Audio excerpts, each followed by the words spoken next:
அர்ஜென்டினாவிலிருந்து பான் swallow என்ற சின்னஞ்சிறு பறவையினம் தனது இனப்பெருக்கத்திற்காக ஒவ்வொரு ஆண்டும் பிப்ரவரி மாதம் புறப்பட்டு 8300 கிலோமீட்டர் பயணம் செய்து மார்ச் இறுதியில் கலிஃபோர்னியா சென்றடைகிறது.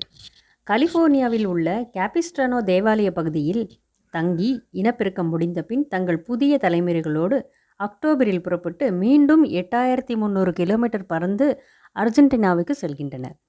இனப்பெருக்கத்திற்காக சில 1000 கிலோமீட்டர் பறப்பது பறவைகளுக்கு இயல்பான விஷயம். இதில் என்ன ஆச்சரியம் இருக்கிறது என்று நினைக்கலாம். ஆச்சரியம் உண்டு. பான்ஸ்வாலோ பறவை இனம் அர்ஜென்டினாவிலிருந்து கலிஃபோர்னியாவுக்கு வந்து போக பறந்து செல்லும் 16,600 கிலோமீட்டர் தூரத்தில் எங்கும் நிலப்பரப்போ மலைப்பரப்போ கிடையாது. கடற்பரப்பின் மேல்தான் பறந்தாக வேண்டும். அப்படியானால் பசி எடுத்தால் அவை எப்படி இரை தேடும்? களைப்படைந்தால் அவை எப்படி ஓய்வெடுத்து கொள்ளும்? அவை அர்ஜென்டினாவிலிருந்து புறப்படும் போது சிறு குச்சி ஒன்றை அலகில் கவ்விக்கொண்டு பறக்கின்றன.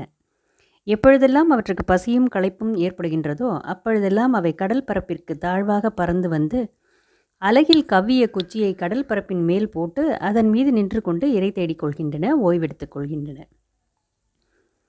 பான்ஸ்வாலோ பறவைக்கு ஒரு சிறு குச்சி 16,600 கிலோமீட்டர் பறப்பதற்கான வாழ்வாதாரமாக இருக்கிறது என்றால், கையும் காலும் 5 6 பெற்ற மனிதனுக்கு வாழ்க்கையை முன்னெடுத்துச் செல்ல வாழ்வாதாரம் கிடைக்காமலா போய்விடும்? மேயப்போகும் பசு புல்லை கட்டி கொண்டு போவதில்லை. யோசிப்போம்.